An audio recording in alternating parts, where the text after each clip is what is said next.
So here to solve this Yajilin by Salih Alan called Y for Yajilin with this Y pentomino in the center. We've got a few clues that point to limited spaces. That 2 down points to just 3 cells, which always have to be shaded this way.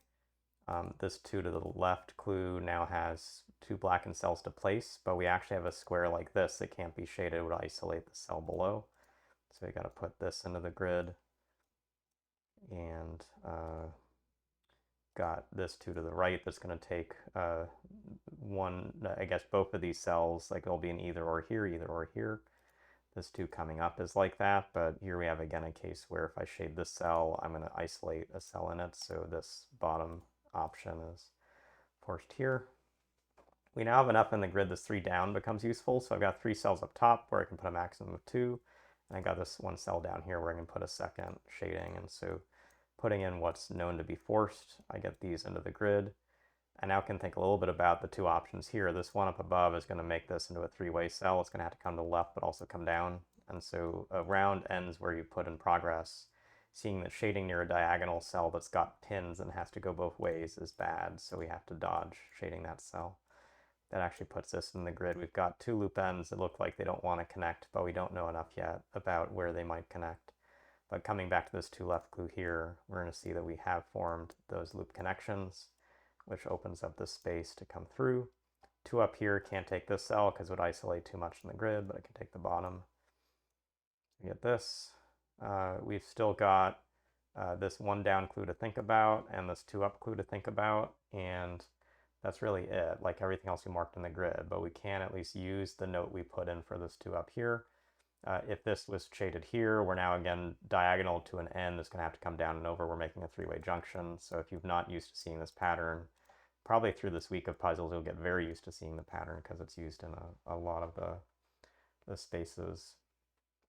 So there's some interesting deductions that get us how this 2 to the right happens. And one is seeing right now we have 1 end up top and 3 ends down below, so there's going to be exactly 1 end, or I guess a total of 3, or essentially an odd number of ends are going to cross over this line. And if I do either of the shadings which have these cells 1 apart, I get 2 ends crossing this line, and now I have too many ends up here. I've got an odd number of ends, and there'll always be an open end up top. I can't close them off. And so loop parity with having the right number of ends on both sides forces these to be 2 cells apart with only 1 loop end coming down and through that space. And we can still think a little bit through those consequences, but now we finally activated this 2 up clue.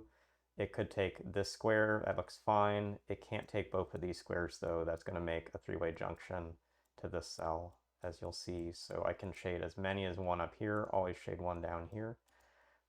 That puts this into the grid. I still need to mark 1 cell for this 1 down, which looks like this one. This direction can't take up and right because that would close off the loop, so this always comes down. That means this loop end is free.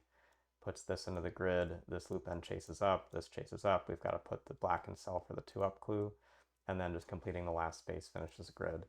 So some harder deductions, but not impossible deductions to think through in the grid, and was really tracking all the minimal clues as we got through the grid.